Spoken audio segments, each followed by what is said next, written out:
Hello everyone, my name is Where We Don't Care What My Name Is, and here we go with my review for The Incredibles 2. 14 years. It took 14 years to finally get a sequel for The Incredibles, and let me tell you, I'm happy. Alright, I'm happy they finally got a sequel out. I'm happy that this film finally came out. And was it good? Was it bad? Or was it okay? Oh, it was good. It was a very good film. I'm very happy with the sequel.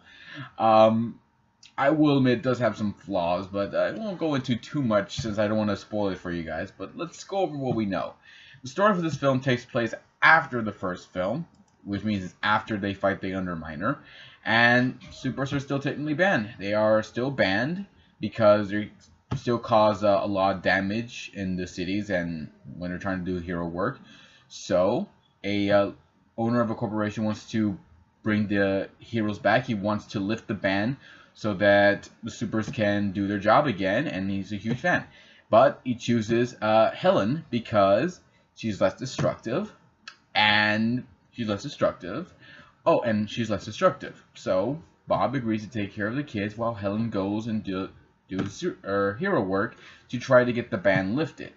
And all the while, Bob is dealing with the kids. He's dealing with Jack and his new powers while trying to make sure his wife doesn't find out so she doesn't have to quit because he wants this ban to be lifted so that their kids can have a future.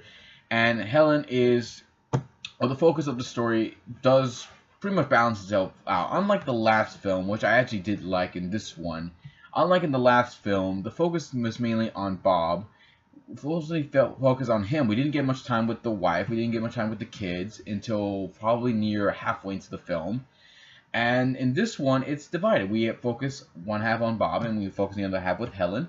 And I do like the story focusing on Elastigirl. I actually do like the focus on her as well, and I don't mind it. I think it's pretty good. I also like what's going on with Bob trying to be like the stay-at-home dad, keep an eye on the kids, keep an eye on their baby who has these superpowers, and he's trying to, reassure his wife everything is okay. So I do like that, the story. I like how well paced it is. I like the comedy of it. It's done very well.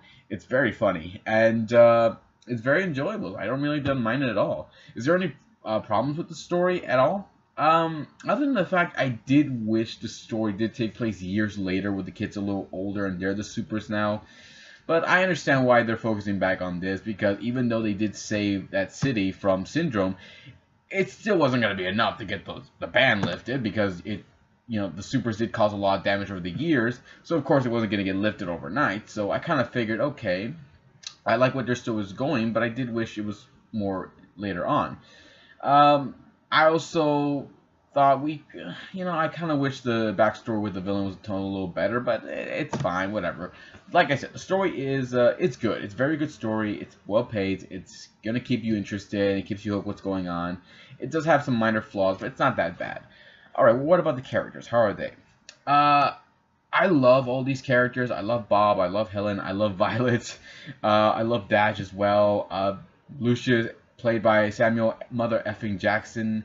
I love Edna, who I think is my favorite from the film. I like all these characters. They're all very good. The voice actors for them are amazing. I love them all. The only thing I did have a problem with it, and this is just a little minor problem, and I think some people might agree with it, is the villain is probably the weakest part in the film. In the last one, I like Syndrome. Syndrome was a pretty cool villain because, he's a little kid who wants to become a hero, but his dreams are shattered. He gets really upset. He grows up with this rage, this anger, this grudge against his hero, his icon who lets him down. So he decides to use all his knowledge and money and power to try to get back at this hero. I do like that as the villain. I actually liked it a lot because the villain is who you end up creating yourself, and I like that. In this one, it's alright. I actually wish the villain was a little better. I actually thought the Underminer was going to be the main villain, but that's what I originally heard, but I'm glad it wasn't. Although the Underminer, to me, was a little better than the main villain in this film, so whatever.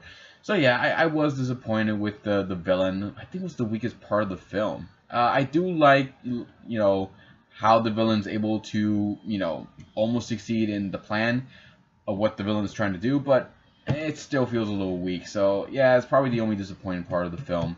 The animation for this, again, it's done very well. The Pixar does a great job with animation. I love the music that goes along with it, especially when we get to the action scenes as well. It's all done very well, and it's pretty cool. I especially love the fight scenes as well.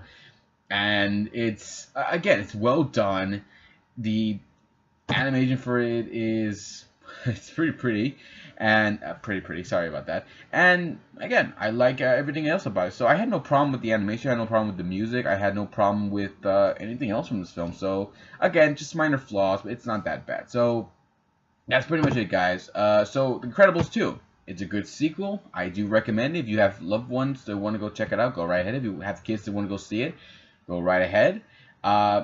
Again, it's recommended for everybody, so go ahead and check it out, guys. So that's pretty much it. If you have a different opinion about The Incredibles 2 or the first Incredibles film, leave some comments below. Let me know what you think. Hit the subscribe button. Check my Facebook page.